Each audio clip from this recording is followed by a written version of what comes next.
Even as he died, he made me promise, made me swear to be good. Well, everything considered, at least that's funny. Today on the Comic Book Report, the Batman Catwoman Hardcover by Tom King. Stick around and check it out.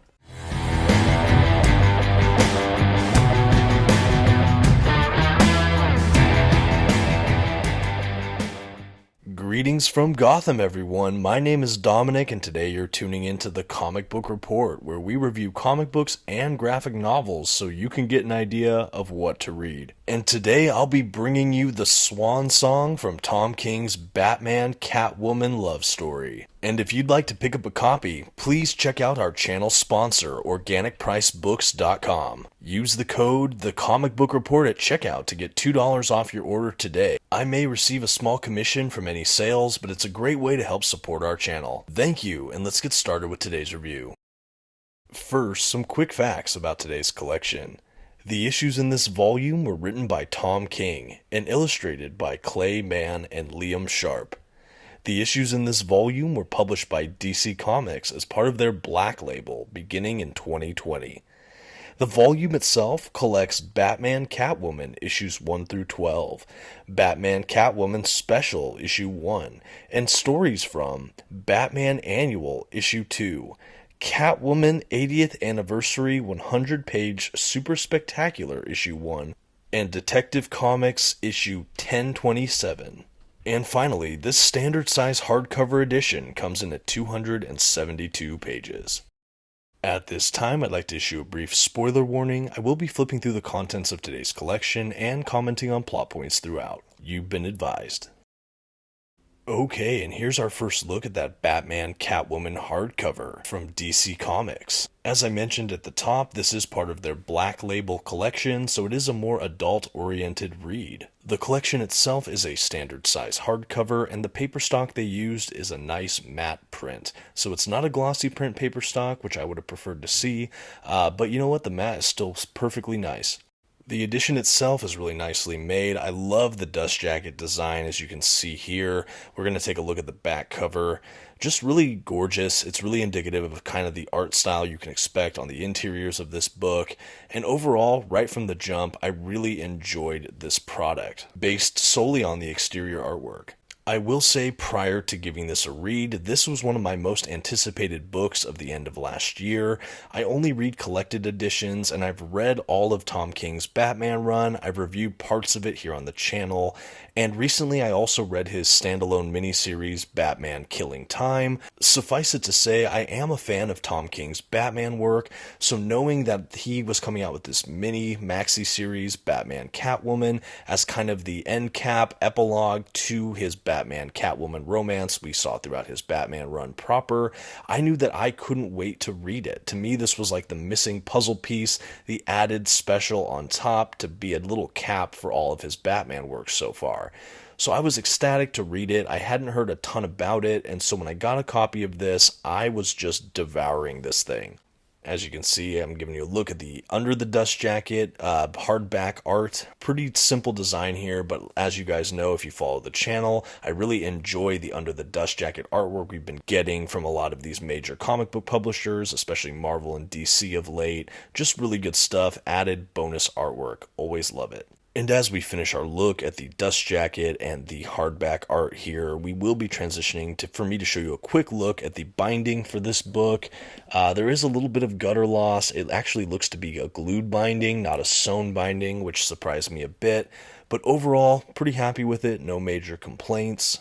Again, a pretty well constructed book. I would have preferred sewn binding, oversized glossy print, but this standard size hardcover with glued binding and matte finish is still a really nice looking book. I like the size, it has, over 12 issues easily in this, so it's a really great size. You can still hold it while you read without really hurting your wrists or anything like that, but it's pretty sizable. This is definitely like a either one shot read or a couple shots depending on how fast you read, but a good size collection for the price point in my opinion.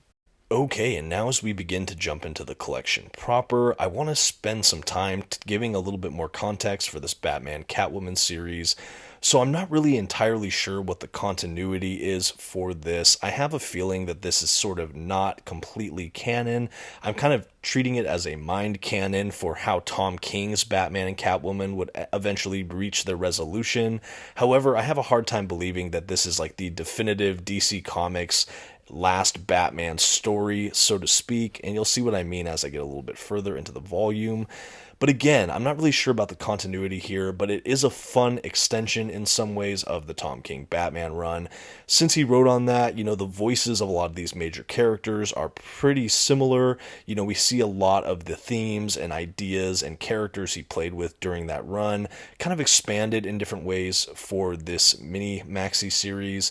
I do think, again, the focus is around the Batman-Catwoman relationship, but I think some of the most surprising features of this collection for me were the fact that when I hear Batman Catwoman, I would expect the series itself to be rather balanced or maybe even favoring a little bit more Batman, but this really feels like more of a Catwoman book, and more of a Catwoman book where Batman's presence is more of an influence on Catwoman and kind of the legacy of Batman's role as it affected Catwoman and the repercussions of that relationship. That is really what this is more about to me than a straightforward Batman story with Catwoman, or even a shared Batman-Catwoman story. And that's something that, frankly, I found a bit surprising. And before we go any further with today's review, I would just like to give an opportunity. If you enjoy comic book collected edition reviews, unboxings, hauls, and other comic book miscellany, and you haven't yet, please consider subscribing to the channel. It always means a lot, and I would love to have more viewers like you. Thank you so much. Now back to the review. And as I was saying, this book, like I said, overall, I really believe favors Catwoman. As far as how the book is structured, that was also a bit baffling to me. It juggles between 3 separate timelines, presumably one earlier in the Batman-Catwoman relationship as they're kind of just becoming a budding couple, or as they kind of figure that out. Another storyline is more of a present day, air quotes, narrative, somewhere in the middle of their romance and in kind of the middle modern Batman era. And then the final timeline is a far future era where Batman has just died and Catwoman is now a widow and their daughter is the new future Batwoman in Gotham City. So at its face, I think the timeline jumping can be a lot of fun. However, there wasn't really a good sense of the flow of time. What I mean by that is that I feel like Tom King really had it laid out in such a way that it streams from one timeline into another. And while there are easy demarcations of the time shifting as far as the future storyline, where all the characters are either noticeably older or they integrate like brand new kind of future characters or old characters in new ways, the past and present timelines, I think, slip back and forth with each other a little bit, maybe harder to judge. It gets a little muddled, in my opinion. So for this reader, there was a bit of confusion at certain points as I really tried to space out when what was happening where, or where what was happening when. You can see my confusion already. Maybe I wasn't just reading critically enough, but in my mind, I think the timeline could have been spelled out maybe a little bit easier. I think even in Batman Killing Time, there was a much more rigid sense of time and place when they jumped around in their timeline. And I feel like he tried to use that same time jump convention here, but in a way that felt, in my mind, a little bit muddled. Now, as far as the storyline itself goes for this Batman Catwoman collection, there's a lot of different subplots going on. In one timeline, again, we have Catwoman and Batman at an earlier phase in their relationship. We have the present day, and we have the far-flung future. With these timelines, we also have a couple different narrative arcs that we see kind of play out. One of the biggest and most central to this collection is the appearance of Phantasm. This is Amanda Beaumont from Batman, The Mask of the Phantasm, that film. This is a comic book kind of introduction to this character, and it's like an ex-fiance or lover of Bruce Wayne who becomes this kind of creepy, Grim Reaper-like vigilante, and we have her having lost her son by the hands of the Joker and his gang, and kind of trying to seek vengeance. We have Batman and Catwoman trying to first find the lost boy, and then basically try to stop Joker and Phantasm from getting too out of control. And then we also have, that's one of the main plot lines. And then in the future, we have Catwoman, who is a recent widow, trying to finally murder the Joker after Batman is dead. Presumably now, with Batman gone, she is free to do as she wishes, and her first act of vengeance is to go out and kill the Joker. So without getting into too much more detail, those are largely the biggest plot points in this book, and they weave between these plot ideas simultaneously throughout.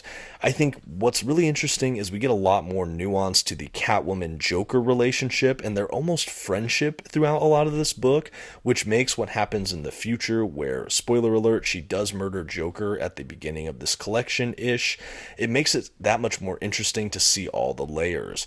And again, there's a lot more exploration of the Catwoman character, and is she good, is she bad, was she on her best behavior around Batman, or is there other mechanics of that going on? Who is Selina Kyle? What is her nature really, and what is Batman's influence on her, both in the past, present, and future? And what does that mean for the legacy of their family, insofar as their daughter, who is a vigilante herself? What does all that look like? And these are the questions that I believe are most explored throughout this volume. I think what's a bummer to me is because Bruce Wayne Batman is dead in the future, and he's just used kind of secondarily in the past and present plot points, in my opinion. I feel like his actual physical influence in this book is not as hearty as I thought it would be, but again, the kind of role he plays in the life of Catwoman is heavily felt, so it was an interesting way to do this series, in my opinion. Speaking a moment briefly on the art from Clay Mann and Liam Sharp, I thought the art throughout this collection was absolutely outstanding. To me, it was always pretty seamless and gorgeous. I was never really taken aback or taken out of the work. It was all just really wonderfully done. It was very similar to what I had expected from his Tom King Batman run. Just the character models, the shapes, and just everything felt very familiar without feeling dull or repetitive. And again, throughout, I have nothing bad to say about the art. I thought the art was actually pretty exceptional throughout. And that's just a word on the art with this collection for me personally. Another quick note I wanted to make is, when can you read this? Does this volume stand alone? I will say from the outset, yes, I think you can read Batman Catwoman as a standalone graphic novel, a fun maxi series that has some interesting suggestions about some of these primary Gotham characters without needing too much backstory or previous reading. However, I do think that I would encourage you to read Tom King's Batman run or have read that, just because there are some ideas and relationships that are put forth there that echo on into this collection in many ways. I would also suggest for you film fans out there, if you haven't yet, check out Batman: The Mask of the Phantasm movie. That we really get to see the introduction of the Phantasm character, and it does help inform this villain here. I kind of worry, without having seen that movie, that villain here would feel a bit hollow or a bit shoehorned in there. I don't know if there'd be as much kind of resonant payoff if you weren't already aware of the Phantasm character. It might feel a little bit out of the blue. However, having read Tom King's Batman run and having watched that movie, I do feel like I was the perfect audience for a series like this. However, going back to the storyline, I will say it just didn't quite work for me. I don't know if, again, I expected a bit more actual Batman in this collection, but I think maybe what soured me a little bit more overall with this story is, in my mind, I interpreted Tom King's Batman and Catwoman relationship a little more optimistically than what we see in the pages of this book. And granted, this is a black label title, which means it's a little bit edgier, it's made for adult audiences, there are a couple sexual situations without any nudity, there's also just a little bit more violence and a little bit of a darker edge to the whole story as a whole. And I think for me, I almost would have preferred the light PG-13 style of this storytelling instead. I would have liked to see a little bit more of the optimism. I think what we have instead is a more bleak reflection on the Batman Catwoman relationship, and perhaps I missed it. If you have a different interpretation of this series, I'd love to hear about it in the comments. But to me, there was something very sad about this relationship. Yes, there was love between them, but it made me think, if the first thing Catwoman did after Batman died was to go out of her way to murder Joker, was she really honoring the legacy? Or is this some part of deep, dark desire of Batman to basically have Joker be done without having his hands on the murder himself? I don't really know, but there's a lot of weird mixed messaging there. I think even just how she honors or speaks about Bruce Wayne in the future was just kind of odd to me. You could tell she was deeply in love, but I don't know, it was very interesting. And it made me wonder, is this Selina Kyle in her grieving phase? Is this what grief did to her because she was so devastated? Or was this her striking back with independence now that she was widowed and on her own again? I really didn't know how to read into it. But I think when I heard the title of this series, Batman Catwoman, I was hoping I would get more highlight reels of their romance and of a positive, optimistic future together. And what I found was something closer to a dystopia. I do think their daughter, the new Batwoman in the future, was maybe the legacy I hoped to see. The future of Gotham would go on with this incredible, noble character, and maybe ultimately that is the net result of the Batman Catwoman romance. It's a net positive because we have this incredible Batwoman now. Again, I'm not really sure, but this whole book struck me as a bit dark. And not in a way that I found overly compelling, but in a way that felt a little bit needlessly bleak to me. At the end of the day, I think I could say I hope Batman and Catwoman would give me a bit more than what I ultimately got here. However, even after this maybe went a bit below my expectations, there was still a lot to love here. Like I said, it's one of the best explorations of Catwoman's interior life and character and her nature than I've seen in a lot of other Catwoman books I've read or other Batman books that feature Catwoman. I think there's a lot suggested about her character and true nature in this volume that I hadn't seen explored in this way in other books, and I did really like this for that. I also love the artwork throughout. I thought it was a lot of fun. I also really enjoyed the future Batman timeline. I loved everything about their daughter. This future also has Dick Grayson as commissioner in the future over Gotham. I loved that. There were so many cool facets of the future that I really enjoyed.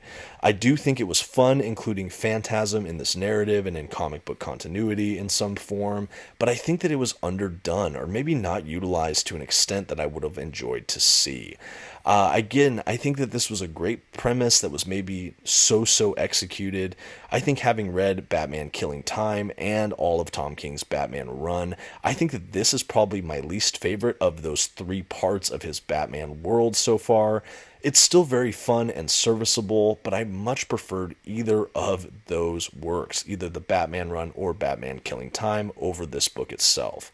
However, it was still a very fun read. I think that if you're a fan of the Batman-Catwoman relationship, this could be a really interesting chapter in that whole history of these characters. It certainly added some things that I would not have expected or maybe even didn't agree with, but I think that I enjoyed reading it just to get a fuller picture of one interpretation of this relationship. Reading this makes me want to revisit his Batman run all over again and look for the breadcrumbs within this relationship that would ultimately lead to this ending of their relationship. Is everything there? Does it make one straight line narratively in the mind of Tom King across these books? I'm not sure, but I'm eager for a reread now. And as we get to the end of this collection, I think that all that's left to do now is to give Batman Catwoman by Tom King a grade. For stunning Batman artwork throughout, coupled with a very interesting set of timelines and storytelling throughout the history of Batman and Catwoman, the Comic Book Report comfortably gives Batman Catwoman the Hardcover by Tom King a C+. To me, this was an A concept with a C+ execution. I think the inclusion of characters like Phantasm, the future Batwoman, and Commissioner Dick Grayson were all really fun ideas, but I think that somewhere in the storytelling, it just missed the mark of a classic Batman work for me. Still an above average read, and I would recommend this to someone who really enjoys the Batman-Catwoman relationship or the works of Tom King. But for everyone else, maybe read your own reviews and decide if this is one for you. At any rate, let me know what you think in the comments below. And until next time, this has been the Comic Book Report. Don't forget to leave your like, that comment, and maybe check out some other videos. Thank you so much and have a good one.